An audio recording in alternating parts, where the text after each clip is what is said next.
YouTube? It's your boy DJ Tabooh back with episode 2.5.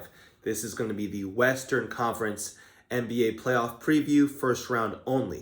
If you want to check out the Eastern Conference, that video has dropped right before this one, so keep an eye out for that if you want to see what I think is going to happen in the Eastern Conference.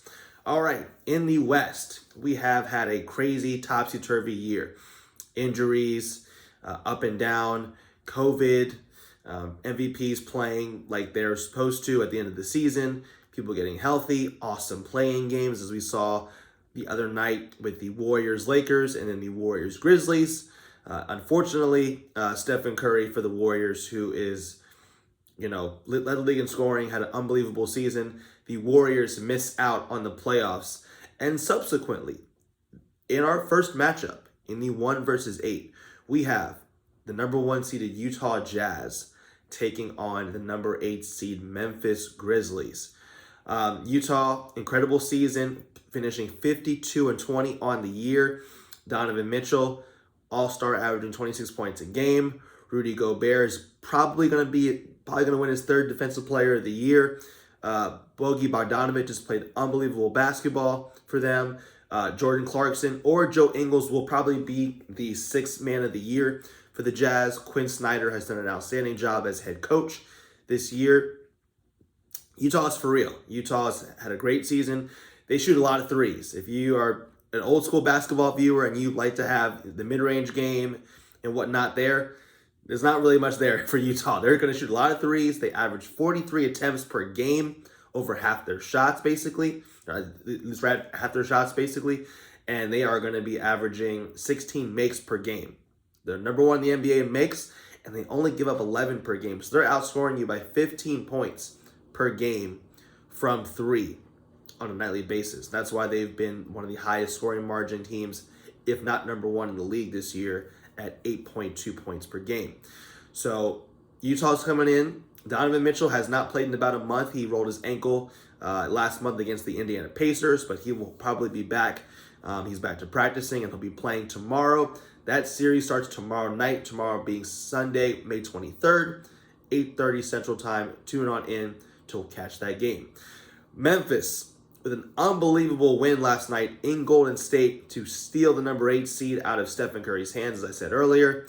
The Grizzlies are not the great and grind of the old days with Mike Conley and Mark Gasol and Zach Randolph, Tony Allen, those boys, but they are really competitive. They play hard for each other. Ja Morant, point guard, is turning into a superstar in front of our very eyes. 35 points last night. Dylan Brooks is a solid 2 guard. He can get you a bucket. He's going to play great defense on your best player. Steph scored 39 last night, and he still made him work for it. And so the Grizzlies are tough. Jonas Valanciunas is an underrated center. He averages a double-double on a nightly basis. He's been a stud for them. And if they can get some guys healthy, maybe Jaren Jackson. Desmond Baines had an outstanding year from TCU. Go Frogs.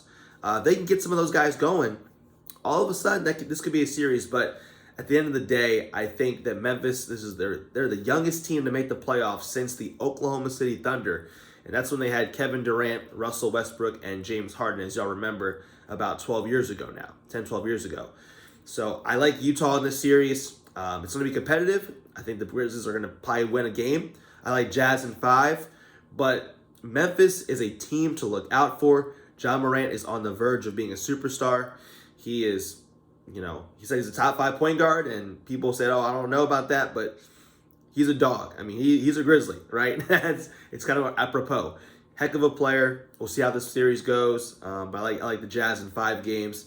That shooting, Gobert at the rim, I don't see the Memphis winning more than a game in this series. Maybe 2, but I like Jazz in 5.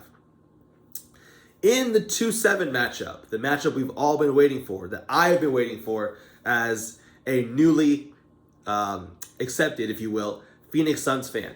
I got my Devin Booker jersey right here. Shout out to my boy Book. All-star this season. Incredible year. The Phoenix Suns, at number 2, take on the number 7 defending champion with the best player still in the game, LeBron James, Los Angeles Lakers. Game 1's tomorrow at 2:30 Central Time in Phoenix. This is going to be a doozy. It's kind of crazy that my Suns got the number 2 seed, and now we have to play the Lakers in the first round.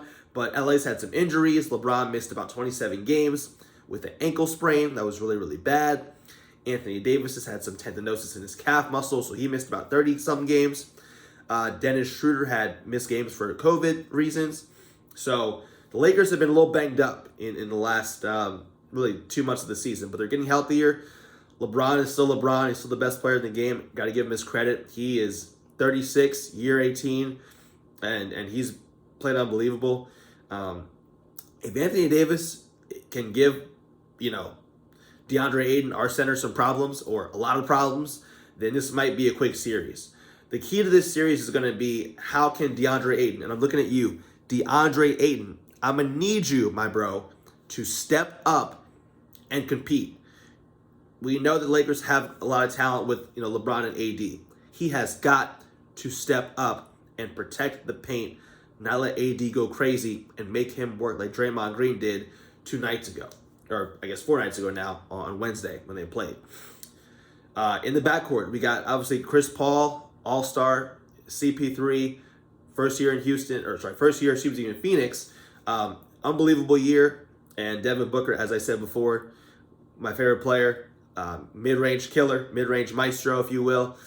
This is going to be a tough series. Now, if I'm being unbiased, I see the Lakers winning this in 6 games because the experience, LeBron's never lost in the first round before, and this is Devin Booker's first playoff. And this is my guy. I love Book, but in his first playoff playing against LeBron James, even if LeBron's not 100% healthy with the ankle, not necessarily the best matchup for us, right? Coming into the season, coming into the playoffs. So I like Lakers in 6, but if I'm a homer, which I'm going to be right now in this pick, I'm going to take the Suns in 7. Monty Williams, who will be Coach of the Year for the Phoenix Suns, has really done a great job of changing our culture and belief system in this group. Yes, Chris Paul came over, and that's been a big help for the Suns here this year, but Monty Williams has done a great job. Mikal Bridges has had an awesome 3rd year in the league. He's taking a step as a 3-and-D player.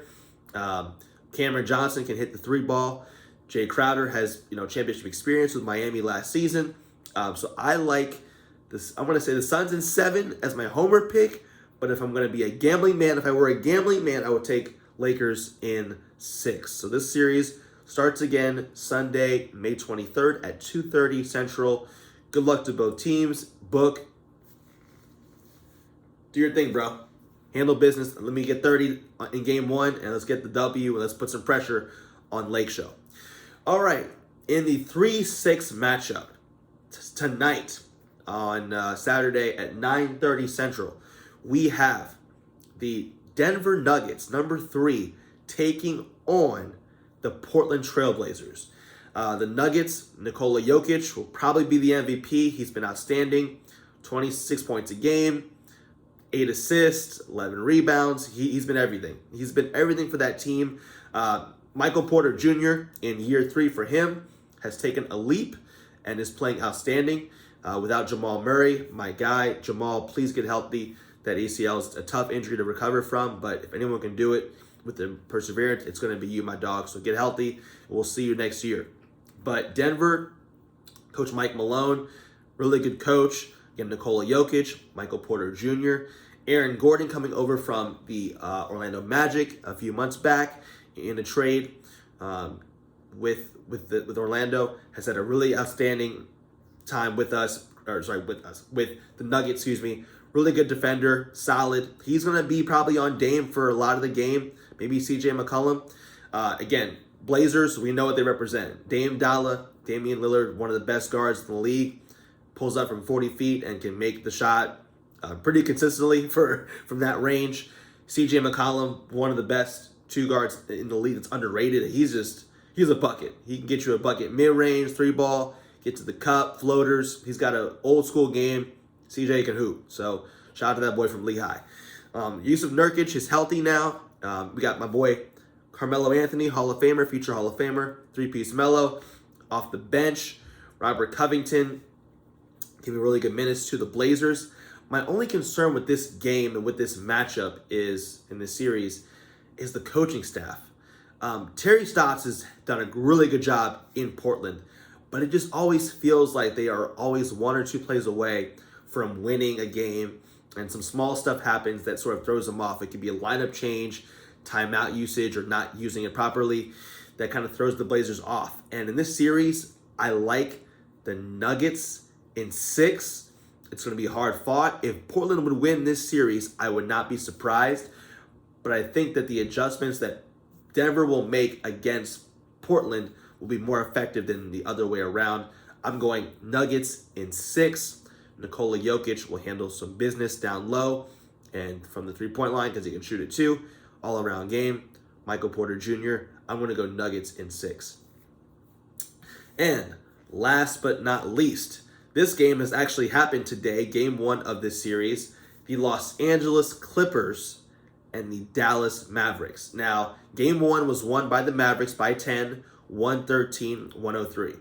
We all know for Dallas, it starts with Luka Doncic. Luka, 22 years old, one of the best players in the league. He's top 5 for me, and he's not 5. So wherever you want to put him, whether it's behind, a KD, LeBron, a Giannis, Steph, he's there. Like Luka's arrived.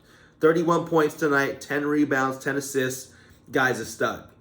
When this series started, or I should say before it started, I probably would have said Clippers in 7, and I would still lean Clippers in 7 if Clippers are going to win this series. But with the way game 1 ended, I'm going to go Mavs in 6. The Clippers have talent. I mean, let's just be honest. You got Kawhi Leonard, perennial all-star. Paul George, a really good number 2 player and an all-star in his own right year after year. Rajon Rondo came over from Atlanta mid-season. He's a solid addition. We know what he represents. Playoff Rondo doing his thing. Had a good game tonight.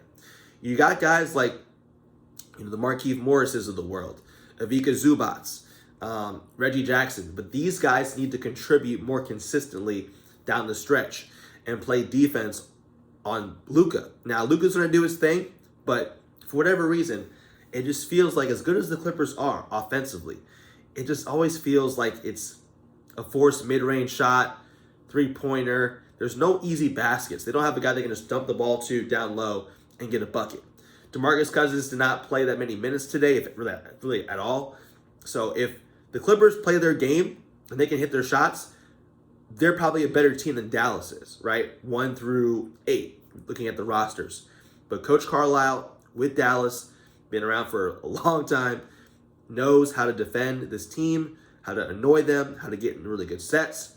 And if Dorian Finney-Smith, Tim Hardaway Jr., Jalen Brunson, and number 2, Kristaps Porzingis can step up, I like Mavs in 6. Because Luka's not scared of Kawhi. They played last year. It went 6 games. It was hard fought. It was competitive. It was chippy. It was all that we could ever asked for in a playoff series. So I'm going to say Mavs in 6 now. Obviously, game 1 has just ended a few hours ago, so it's kind of biased. But if the Mavs don't win in 6, I like Clippers in 7 to take on the winner probably of the Jazz and Grizzlies series, right? So just to recap, folks, I'm going to go Jazz in 5. I'm going to go Suns in 7. Parentheses, Lakers probably in 6. We'll see how that plays out. I'm going to go Nuggets in 6, and I'm going to go Mavs in 6, possibly Clippers in 7, depending on how things go. So, in the comments, let me know what you think in these Western playoffs. Who's going to come out of the West, or who's going to come out of these first-round series, if you will. Let me know in the comments. Please remember to like, comment, subscribe to the video. Thank you guys so much for tuning in to Tabooh's Tidbits, episode 2.5. The Western Conference Playoff edition of the NBA. That's all for me, y'all, tonight. As always, peace, love, and bear hugs, and I am out.